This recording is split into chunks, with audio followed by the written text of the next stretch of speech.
देखिए आज हम लोग पढ़ेंगे क्लास 12th का इनडिफिनिट इंटीग्रल। मतलब इनडिफिनिट इंटीग्रल ये जो है क्लास 12th का टॉपिक है और ये एग्ज़ाम के व्यू से है, इसको आज हम लोग डिस्कस करेंगे। देखिए सबसे पहले हम लोग इनडिफिनिट इंटीग्रल की अगर बात करें तो इसका जो साइन होता है, संकेत होता है, ये होता है ना, ये होता है अगर ये F of x D x है, मतलब इसको x के रिस्पेक्ट में अगर इंटीग्रेट कर रहे हैं, इंटीग्रेशन कर रहे हैं, तो इसको हम लोग क्या लिखेंगे, x लिखेंगे प्लस c लिखेंगे। c जो होता है कोई भी कांस्टेंट होता है वो अचर होता है, वो क्या होता है, अचर होता है। और इस पर जो आज हम लोग बहुत सारा कॉन्सेप्ट को सीखेंगे और बहुत सारा जो टर्म्स है उसको सीखेंगे।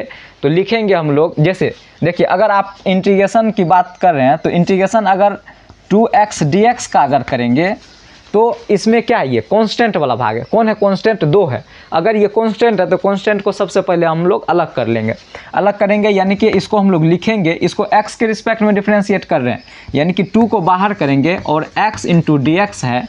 और जब भी हम लोग इंटीग्रेशन करेंगे तो उसके पावर में जो होता है एक प्लस होता है और वही प्लस जो पावर वाला होता है उसके बट्टे में क्या होता है, वो भाग के रूप में होता है। लेकिन जब हम लोग डिफरेंशिएशन करेंगे तो उसमें क्या होता है कि पावर में एक माइनस होता है और फिर जो है वो उसके कोफिशिएंट से, पावर जो है उसके कोफिशिएंट से यानी कि इससे वो क्या होता है, गुना के रूप में आ जाता है। चलिए हम लोग अभी कर रहे हैं, इंटीग्रेशन कर रहे हैं, तो इसको आप लिखेंगे क्या, ये पावर में कुछ नहीं तो 1 है। क्या है बोलिए, 1 है। और x 2 इंटू एक्स के पावर 1 प्लस 1 बटे 1 प्लस 1 और प्लस c जो है कोई कांस्टेंट है, इसको आप लिखेंगे 2 into x square by 2 plus c, यानी कि 2 c कट गया यानी कि ये हो गया x square plus c। X square plus c आपका ये क्या है, इंटीग्रेशन है। अब हम लोग क्या करेंगे कि कुछ टर्म है, कुछ फंक्शन है, उस फंक्शन को कैसे इंटीग्रेशन करेंगे, इंटीग्रेट करेंगे, उसके बारे में अब हम लोग डिस्कस करेंगे। देखिए आप लोग समझते जाएंगे, इसमें जो है फार्मूला पर ज़्यादा समय नहीं देंगे क्योंकि क्वेश्चन को जो है अच्छी तरह से हम लोग तोड़ेंगे। चलिए लिखेंगे इंटीग्रेशन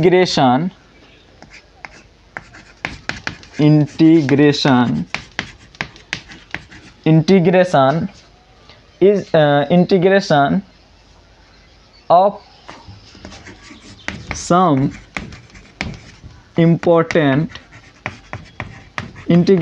सम इम्पोर्टेंट फंक्शन। मतलब कुछ फंक्शन का जो हम लोग इंटीग्रेशन करेंगे तो वो क्या रिजल्ट देगा उसके बारे में हम लोग पढ़ेंगे। जैसे पहला है क्वेश्चन, आपको क्या है कि डी बाय, जैसे देखिए अगर इंटीग्रेशन हम कर रहे हैं तो सबसे पहला फंक्शन है x के power n into D x.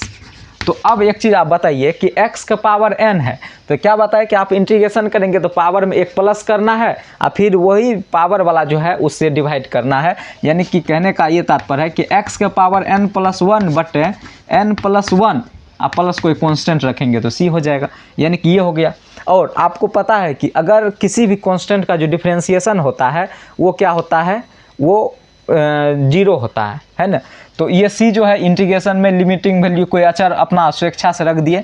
फिर अगर हम इसका डिफरेंशिएशन करेंगे d x का पावर n प्लस 1 बटे n प्लस 1 करेंगे, इसका डिफरेंशिएशन करेंगे तो ये क्या रिजल्ट देगा बोलिए, ये देगा बाय डी एक्स, एक्स के रिस्पेक्ट में। तो ये क्या देगा कि x के पावर n प्लस 1 तो है, पावर में माइनस 1 करना है, ये बटे वाला तो उसको लिख लीजिए। और जो पावर था, पावर जो होता है ये गुना के रूप में हो जाता है, पावर क्या होता है, गुना के रूप में हो जाता है। यानी कि n प्लस 1 से n प्लस 1 कट गया, ये प्लस माइनस कट गया, आया आपका क्या आंसर, x के पावर n।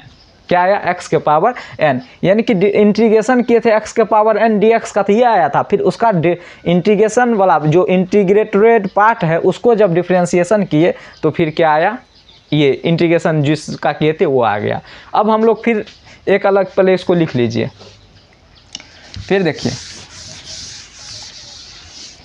फिर हमारा है जैसे 2 नंबर में है कि अगर आप x का इंटीग्रेशन ऑफ dx, यानी कि कोई भी कांस्टेंट है, कोई भी कांस्टेंट का आप इंटीग्रेशन करते हैं तो क्या होगा, कोई भी कांस्टेंट का, ये क्या है, कुछ नहीं है तो पीछे में 1 है, तो 1 इंटू डी एक्स करेंगे तो ये x आएगा, ये क्या आएगा, x आएगा। लेकिन अगर हम इसका डिफरेंशिएशन करेंगे डी एक्स डी एक्स और किसके रिस्पेक्ट में, डी एक्स के रिस्पेक्ट में, तो ये देगा 1 देगा। यानी कि 1 का इंटीग्रेशन किए थे तो आप डी एक्स के रिस्पेक्ट में x दिया था, और x का अगर आप डिफ्रेंशिएशन करेंगे तो क्या देगा, 1 देगा।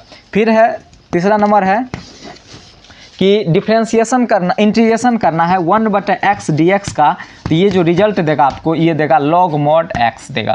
क्या देगा, log mod x देगा। अगर आप डिफ्रेंशिएशन करेंगे log mod x into D X का, तो ये जो है आपको ये देगा 1/x देगा, 1/x देगा। यानी कि d log mod x/dx जो होता है ये क्या होता है, 1/x होता है। चलिए इसको लिखते जाइए, हम मिटाते जाएंगे। फिर देखिए, अगर हम इंटीग्रेशन करेंगे